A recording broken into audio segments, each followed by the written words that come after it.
We're here with another episode of Before You Buy, that show where we give you some straight up gameplay and our first impressions on the latest games releasing. And today we're talking about We Happy Few. We got our hands on it a little early for a review copy, and this is the first time I'm returning to a game I already made a video on. There are so many other games I want to do this on, but today we're going to focus on We Happy Few, which launched in early access mode with quite a bit of fanfare and interest back in July of 2016. My conclusion back then was to absolutely wait. I found it a big disappointment, and I think it overall hurt my perception of the game going forward because of the state it did release in. They should have just held off. But still, now we get this revamped final 1.0 version of the game thanks to Microsoft and Gearbox putting some weight behind it. And in my complete personal opinion, I'm still not crazy about this game, but it's 50-50. I don't really enjoy playing much of it, but I really like what they do with the world and the story and the characters. And I do think it's a vast improvement over what we played 2 years ago, and I get why there was so much interest and why folks backed it on Kickstarter, because the game is genuinely charming. So let me get to that. There's enough stuff to point out here that is good that some folks might be intrigued. When I first played the early access version, one of the most striking and awesome moments was the intro. And thankfully, the full game carries a lot of that promise of the cool intro throughout the entire game. The game takes place in an alternate 1964 post-World War II English city of Wellington Wells, and you are in the shoes of three characters throughout the story. There's Sally, Ollie, and the more main character who you start out as, Arthur, a proud Englishman who grapples with the strange state his society is in. This world is controlled in many ways by a drug called joy, which keeps citizens happy. It's an antidepressant, and it makes them forgetful of the dark past of World War II and stuff. The society frowns upon those who don't take the drug and casts them out to live in squalor. Arthur's life itself is turned upside down when he finally refuses to take the drug and is chased from his cushy job and nice life into the wastelands. It's then he comes to grips with the memories of him and his brother, and he sets out to make things right in what is a surprisingly structured game. It's shed its sandbox survival framework mostly to tell a story-focused adventure with small open environments you can explore in.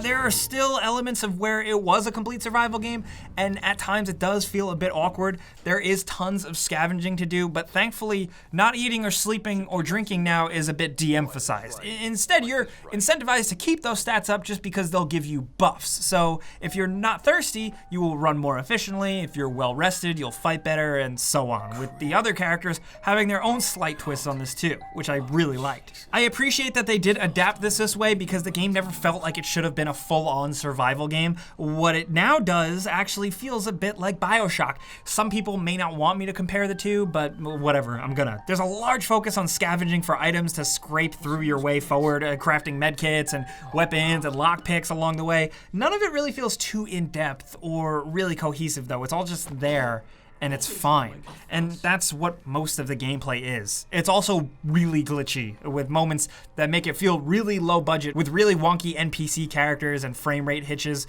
It has gotten better with updates overall, but you should keep it in mind if unpolished games really bother you. But like I keep saying, thankfully I did find myself fairly interested in the world and story to push through the whole game. The stuff I captured here is mostly within the first 5 hours or so, not to spoil things, most specifically because there's some actually really cool moments and great bits with characters that pop to life in these pre-rendered cutscenes. The mood and atmosphere successfully really bounces around between dour and sad and grimdark serious stuff, and then weird and wacky and downright acid trippy sequences with 60s inspiration that really kept me interested. I yearned to even just read notes I would pick up in the world. I would listen to radio broadcasts and stop and look around and check out stuff because the world of Wellington Wells is pretty damn interesting. It's the best part of the game if this is your type of thing in games, if you like experiencing this stuff. The voice acting, the sounds, and the music are all mostly top-notch, making characters and goofy enemy bobbies really and surprisingly imposing,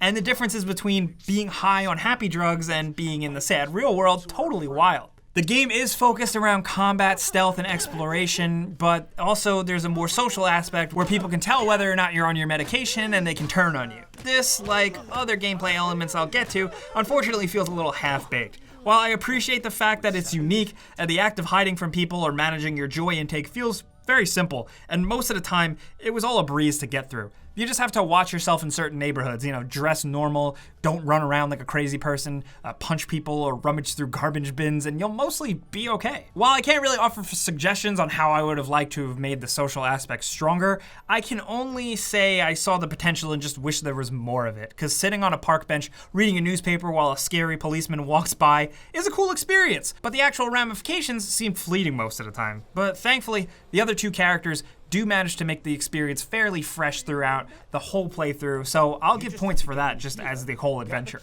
Especially because the characters come from essentially different classes with different opinions within the world, which is cool to experience. It's managing your inventory items and slowly dragging through some parts of the actual gameplay that killed the experience for me though. There is stealth and combat. The stealth is relatively simple and workmanlike, although sometimes the AI is frustratingly stupid.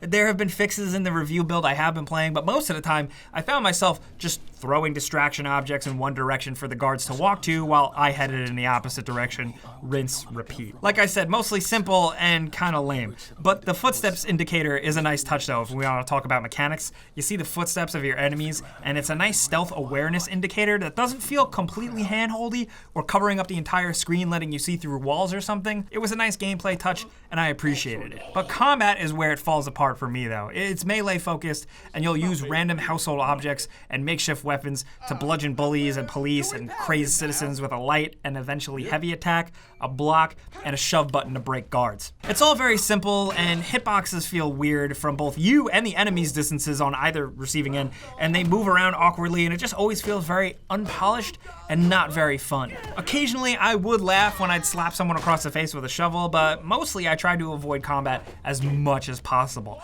And not just from a stealth aspect. One might argue that with stealth elements that's supposed to be the case to just avoid the combat, but the game throws you in direct combat situations way more than I would like. I did like having a light progression skill tree to kind of work my way through and make my character better. It's relatively simple, but it does not hurt the game at all. It gives you a little bit more to choose from in terms of your play style. But when it comes down to hitting people with stuff, I just didn't really enjoy it. But thankfully, most of the time, it's pretty easy to get through and move on, even if you're mobbed by people. But again, getting through it all was somewhat worth it thanks to the art, the environments, the world, and the story. I still managed to be glad I played through it, despite not enjoying like 40% of it. That's crazy, I know, but the game grapples with depression and happiness, family, politics, and government control, and some surprising post-World War II stuff in ways that I didn't expect that kept me interested. I wouldn't really run out and check it out this second, especially because it's filled with a lot of gameplay you might not enjoy, but if you like narrative-focused games, I wouldn't completely write it off. But really, I'd say watch more gameplay stuff, check out other reviews, and just see how you feel before you go into it, because